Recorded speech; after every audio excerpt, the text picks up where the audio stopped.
He was a family man, a lover of ducks. He worried about his kids, argued with his wife, and struggled with crippling anxiety. But he was also a ruthless killer, a mob boss who ruled with paranoia, brutality, and suburban banality. Tony Soprano was fiction, but the men who inspired him were terrifyingly real. Behind the screen stood real mobsters: Sam DeCavalcante, John Riggi, Anthony Provenzano, and Vincent Palermo. They weren't TV characters. They were the living, breathing prototypes of Tony Soprano. To understand him, we must step into their world. The story of the real Tony Soprano begins in Newark, New Jersey. This was the stronghold of the DeCavalcante family, often called the real Sopranos. Sam DeCavalcante, known as the talking boss, ran things in the 1960s.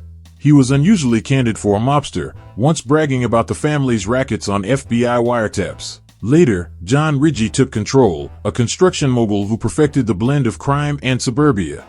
Unlike the flamboyant New York bosses, Gambino, Gotti, Genovese, the Jersey mob kept low profiles. They blended into middle-class neighborhoods. Their crimes? Gambling, loan sharking, extortion, and especially construction. They didn't want fame. They wanted money and silence.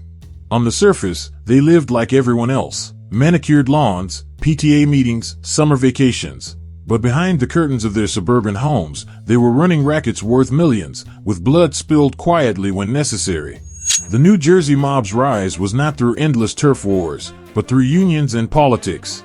Anthony "Tony" Provenzano, a powerful Teamster boss tied to the Genovese family, turned labor unions into weapons. He controlled trucking, docks, and labor strikes. His name forever entered American history when he became a suspect in the disappearance of union leader Jimmy Hoffa. At the same time, John Riggi cemented his empire through construction.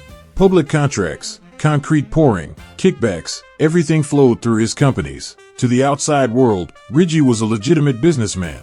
To the FBI, he was one of the most cunning mob bosses Jersey ever produced. Then came Vincent "Vinny Ocean" Palermo. Outwardly, he was the suburban dad, living in a nice home, raising kids. But by night, he ran a strip club, ordered hits, and played the role of mob boss straight out of The Sopranos. He was the clearest blueprint for Tony, split between family barbecues and backroom murders. And the paranoia?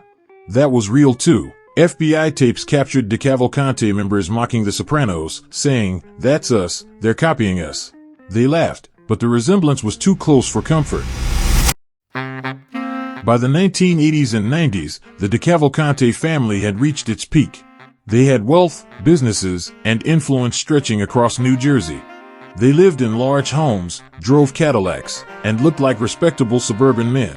But beneath the surface, they ran gambling dens, extortion rackets, and loan sharking operations that funded their lifestyle.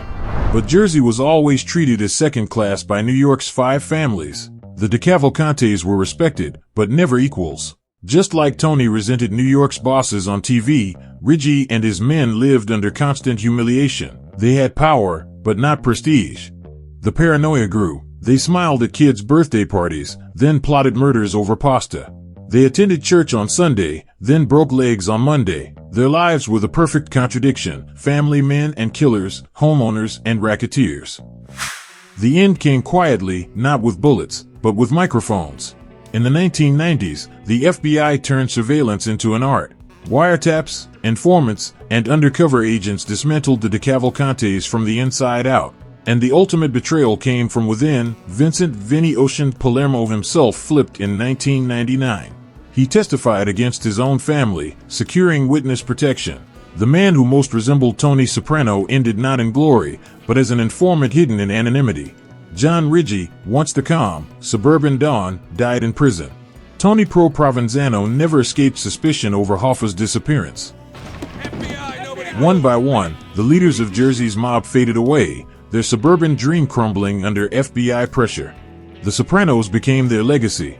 Tony was not one man, but a mosaic: Sam DeCavalcante's openness, Riggi's suburban calm, Provenzano's ruthlessness, Palermo's double life. That's why Tony felt real. Because he was real. He was a gangster, a father, and a deeply conflicted man. And in the end, that was his most dangerous secret of all.